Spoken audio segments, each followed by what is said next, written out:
ایسی وجہ ایسی چیز کے لیے کہ جو اصل میں انسان کی بنیادی ضرورت نہیں. تو چونکہ انسان کی بنیادی ضرورت نہیں ہے تو اس کا مطلب ہے کہ یہ اوور کل ہے, اوور ڈو کر رہی ہے, لگژری کی کوشش ہے نا, اور کیا ہے, کنوینئنس کی کوشش ہے. میں نے آپ سے پہلے کوشچن کے آنسر میں کہا نا کہ no matter how much you praise social media and recognize the strength of it, you also have to at the same time recognize the devastation it has caused to the chemistry of the human being.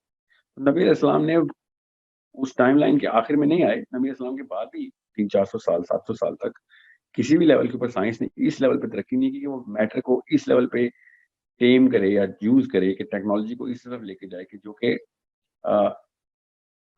Plastic level کے اوپر یا کہتے ہیں نا اب normal level کے اوپر convenience دے رہی ہوں.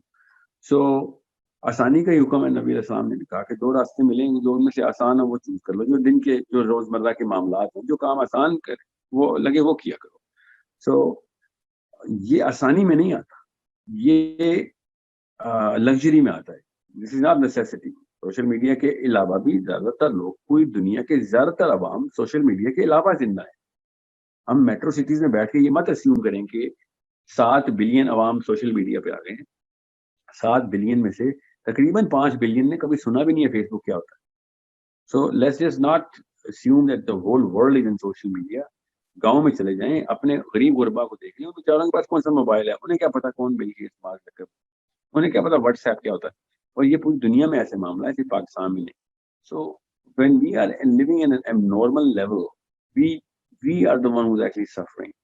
If this was such a big power, تو پھر دنیا کا سب سے ریموٹ ایریا کا سب سے غریب بندہ بھی ایکسیسیبل ہوتا, تو وہ تو نہیں ہے. تو اس لیے جو کہتے ہیں نا دجال آئے گا تو فیس بک کے تھرو آئے گا یا پھر وہ انٹرنیٹ کے تھرو کرے گا کام, then he does not really understand کہ دجال کی پاور ہے.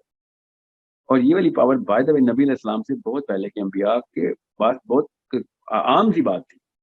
میں نے آپ سے کہا نا کہ حضرت سلیمان کے دربار میں اگر آپ بیٹھ کے ایک دفعہ وہ سین دیکھ لیتے نا, جب عفریت نے کہا تھا نا میں سبا کا تخت لے کے آتا ہوں, اور آدمی نے کہا میں لے کے آتا ہوں, یہ تو بہت سلو آدمی, یہ تو بہت سلو جن ہے, اور وہ لے کے بھی آ گئے. تو وہ کون سی ٹیکنالوجی تھی, کون سا کوئی بینجامن فرینکلن کی بجلی کا چینل یوز کیا تھا, کون سا اس نے رائٹس بردر کا جہاز استعمال کیا تھا, کون سی کوئی اس نے 4G 5G کی بینڈ وڈتھ استعمال کی تھی. No, he did not do اینی تھنگ. یہ LTE کی بیس پہ نہیں آیا تھا سبا کا تخت. حضرت ادریس جب وہ آسمانوں کے سفر کرتے تھے تو وہ کوئی اسپیس شٹل یا اسپیس سوٹ پہن کے نہیں کرتے تھے. These are totally different ball games that they were playing and we are playing. اور ہم سمجھتے ہیں we are so arrogant, we think we are the center of the whole timeline. We are not the center of the whole timeline. اگر پرانی امتوں کے دور ہمیں دیکھتے, لوگ ہمیں دیکھتے تو ہم پہ ہنستے, یا تم کدھر میٹر کے اندر سالڈ اور لیکوڈ کے اندر پھنس گئے ہو, تمہیں یہی نہیں پتا کہ کسی اور ڈائمینشن کے تھرو ہم نے ساری کی ساری ٹیلیپورٹیشن کی, جو کہ میں قرآن پاک سے آپ کو بتا رہا ہوں نا, میری کوئی رائے نہیں ہے. یہ جو لوگ کہتے ہیں نا کہ وہ فلاں تو حدیث موضوع ہے, تو وہ فلاں آپ کا اپنا رائے ہے, اور کعب بن اخبار کی حدیثیں اٹھاتے ہیں آپ. بھائی قرآن کی آیت ہے, سبا کا تخت لے کے آ گیا بندہ. جن کہتا رہا میں آدھے سیکنڈ میں لاؤں گا, اس نے کہا آدھا سیکنڈ تو بہت لمبی چیز ہوتی ہے, میں اس سے پہلے لاؤں. یہ قرآن سورہ نمل کی آیت ہے. جب حضرت مغیرہ دجال سے مل کے آئے ہیں تو دجال تو پیدا ہی نہیں ہوا, وہ کیسے مل کے آ گئے ہیں, یہ کیسے, ہاؤ آر یو ریکنسائلنگ دس. یہ پی جاتے ہیں اس بات کو, یہ گول مول کر دیتے ہیں پاکستانی مولوی کی طرح. گول مول کر تو بات بتانی نہیں کہ اصل میں ایسے کیسے ہوتا ہے. بتائیں نا, کسی مولوی سے پوچھیں کیسے آئی تھی یہ عفریت کا تخت, جو سبا کا تخت کیسے آیا تھا سلیمان کے دربار میں. The only way to understand and explain this is very clear کہ ٹیلی پورٹ ہوا تھا, اور کیسے آتا ہے. حضرت موسیٰ جو ہے وہ سوراخ پانی میں بنا کے کشتی, وہ جو مچھلی ہے, مری ہوئی مچھلی زندہ ہو کے سوراخ کر کے جاتی ہے. تو ہم ایک سپرسٹیشس, ورنہ صوفیوں کو گالیاں دے رہے ہوتے ہیں سارے کے سارے یہ جو سلفی ہیں, اور جب یہاں پہ بات آتی ہے تو کہتے ہیں کہ نہیں وہ تو نبی ہے, نبی تو یہ کچھ کر سکتا ہے سارا کچھ. عجیب سی بات ہے. اپنی باری آتی تو صوفی ہو جاتے ہو, جب صوفی یہ بات کرتے ہیں تو کہتے ہو کہ نہیں یہ تو 2 نمبر کا اپنی طرف سے کوئی ہوائی کہانیاں سناتے ہیں. ہوائی کہانی کہیں سے کوئی بھی نہیں سنا رہا, اگر سنا رہا اس تک تو علم پہنچا ہی نہیں نا, چاہے وہ صوفی ہو چاہے وہ سلفی ہو. اصلی بات بہت آسان سی ہے, سائنس وہاں پہ موجود ہے. اب سائنس اس وقت کی سائنس ہے, جو اس وقت کے ہاکنز اور آئنسٹائن ہے, وہ نہیں پہنچ سکے, کوئی بات نہیں, پہنچ جائیں گے کسی نہ کسی ٹائم پہ. اور اگر وہ نہیں بھی پہنچتے, who cares? I'm not waiting for any scientist to explain to me what my Quran says. I know what my Quran says. It's a perspective I'm taking from science, not the basis of the fact. Fact قرآن نے بتایا, law قرآن میں. Newton نہیں لا بتاتا مجھے، میرا اللہ نے لا بتایا کہ انسان اٹھا کے لے کے آئے. کیسے اٹھائے گا؟ اللہ نے بتا دیا. کیسے بتایا؟ اس بندے نے کہا کہ میرے پاس کتاب کا علم ہے، کتاب کا علم ہے، اللہ تعالیٰ نے خود بتا دیا. اس بندے نے کیا کہا ہے؟ قرآن پاک میں کیجولی نہیں کوئی جملہ بولا گیا. حدیث تو آپ نے لگا دی نا نعرے کے لیے، وہ ضعیف ہے کیسا ہے اور موضوع ہے یا صحیح ہے. ٹھیک ہے چلیں حدیث پہ آپ بحث کرتے رہیں اور قرآن کی آیت کو ایکسپلین کریں، ہم باقی سب کہانیاں ایک طرف کریں گے. So let's just not play around and let's not play games with religion here. This is the Quran we're talking about. If any Maulvi can explain this, yeah, let's just talk about this. If they cannot, then they better not open their mouths. کہ science کو ہوتی ہے، science تو ایک باطل علم ہے اور فزکس ایک باطل علم ہے. اور پہلے سیکھ لیں کیا ہے قرآن پاک، بعد میں سائنس ایکسپلین کرنا، پہلے قرآن ایکسپلین کریں. It's a very big problem. اور یہ پوری کی پوری گیم اسپیشلی بر صغیر کے علماء کرام نے پھیلائی ہے اور ایسی کوئی سپرسٹیشن میں ڈالا اسلام کے نام کے اوپر مسلمانوں کہ جب سورہ کاف کی بات آتی ہے چپ ہو رہتے ہیں، سورہ نمل کی بات آتی ہے چپ ہو رہتے ہیں، سورہ تحریم کی بات آتی ہے چپ ہو رہتے ہیں، بات ہی نہیں کرتے، گول مول کرتے ہیں. سورہ طلاق کے اوپر گول مول کر دیتے ہیں بات. اور ایسے اردو کے الفاظ یوز کیے ہوتے ہیں، ایسے انگریزی کے الفاظ یوز کیے ہوتے ہیں، ان کے فرشتوں کو علم نہیں ہوتا کہ اس لفظ کا مطلب کیا ہے. جان کے ایسا ایبسٹریکٹ لفظ استعمال کرتے ہیں کہ کسی کو سمجھ نہ آئے. نہ جمعے کے خطبے میں وہ بات ہوتی ہے، نہ ڈگریز کے اندر وہ بات ہوتی ہے.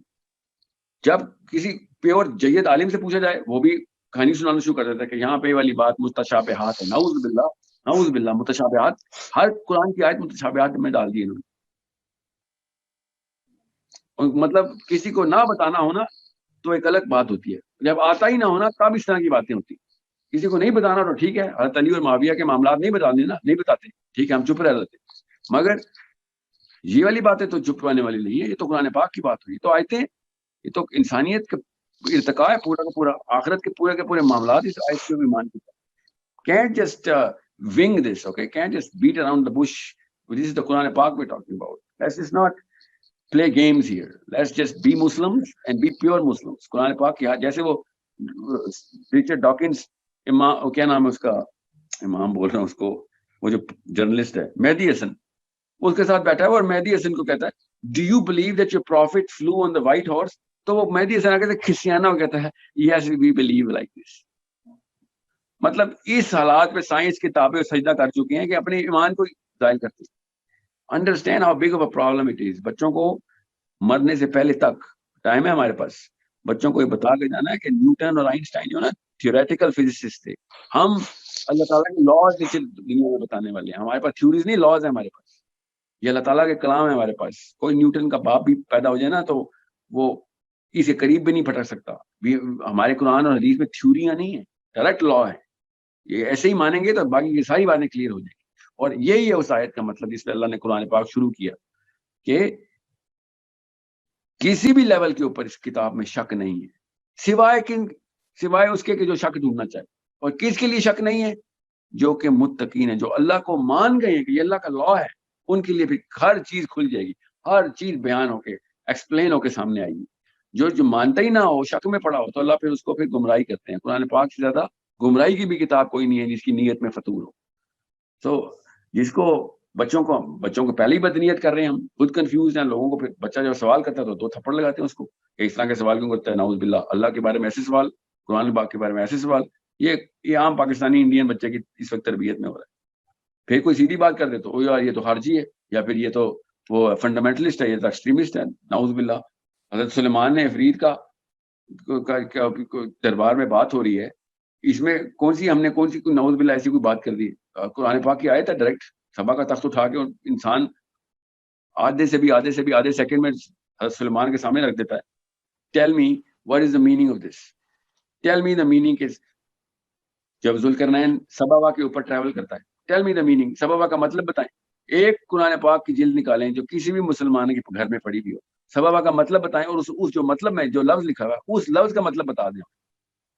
کسی نے لکھ دیا یا وہ اسائشیں مل گئیں، کسی نے لکھ دیا علائشیں مل گئیں، کسی نے لکھ دیا سب کچھ مل گیا. سبا کا مطلب ہی نہیں ہے. حالانکہ اگلی آیت میں سبا کا مطلب اللہ نے خود ہی بتا دیا. مگر جب بات آتی ہے سبا کا مطلب کھول کر دیتے ہیں. جب دل چاہتا ہے صدفین کو پہاڑ بول دیتے ہیں کسی کو، تو پھر صدین کو پہاڑ بول دیتے ہیں. اس طرح کی گیمیں تو نہ کھیلنا. قرآن پاک ہے. This is not a small matter. This is the matter of direct آخرت، جنت یا دوزخ. قرآن پاک کے کسی ایک لفظ کے اوپر بھی اگر آپ نے کوئی اپنی طرف سے کوئی قلم کاری کی نا تو اس کے اوپر ڈائریکٹ آیت ہے کہ اللہ کی آیتوں کے اوپر اپنا قلم چلاتے ہوتے تھے یہ لوگ. یہ اللہ کی ڈائریکٹ آیت ہے کہ ان کے اوپر اور یہودی علماء کے اوپر جنہوں نے توریت کے اندر اپنا قلم چلایا. تو یہ کیا ہے, اپنا قلم نہیں چلا رہے تو اور کیا چلا رہے. جب موقع آتا ہے, ان کو بات سمجھ نہیں آتی تو ٹرانسلیشن میں کوئی بریکٹس کے اندر یا پھر کوئی ایسا لفظ یوز کر دیتا ہے انگریزی کا جو شیکسپیئر کا ڈیڈی بھی نہیں سمجھ سکتا, صرف اس لیے کہ بس یہ نہ بتانا پڑے کہ مجھے نہیں آتا. یہ ایروگینس ہوئی, یہ کبر ہوتا ہے. یہ علماء کا ایک کبر تھا جو اہل یہود کو بنی اسرائیل کو لے ڈوبا. یہ مسلمان یہی تو کر رہے ہیں سب بیٹھ کے. I am appalled by the fact کہ اپنے آپ کو مسلمان کہنے والا ایک بندہ ممبر رسول پہ بیٹھے اور آیت کے اندر سے وہ آیت کو مشکل کر کے یا گول مول کر کے امت کو بٹھائے, بس چاہے جمعے کے خطبے میں 10 بندے آگے کیوں نہ بیٹھے. ایروگینس ہوتی, چاہے اپنے بیٹے کے سامنے ایروگینس ہو رہے ہیں یا پوری دنیا کے سامنے ہو رہے ہیں. دس از ایروگینس اینڈ نتھنگ ایلس, کہ بس میری کمی نہ ظاہر ہو جائے کسی کو. میں اپنے عالم کو نہیں چیلنج کر سکا تو کوئی مجھے بھی نہ چیلنج کرے, کیونکہ ہم شخصیت پرستی کا شکار ہیں. علماء سے یہ سوال نہیں کرتے ہوتے کہ سر آپ کو اس کا مطلب نہیں آتا, بس یہ سوال نہیں کر سکتے بس. اور وہی جہالت 1200 سال سے چلی ہوئی آ رہی ہے. صحابی ایک سے ایک صحابی ذوالقرنین کے بارے میں حدیثیں رقم کرا گیا, مگر یہاں پہ ذوالقرنین کے بارے میں کیا کہانی ہے نیچے لکھی ہوئی, سوچیں ذرا.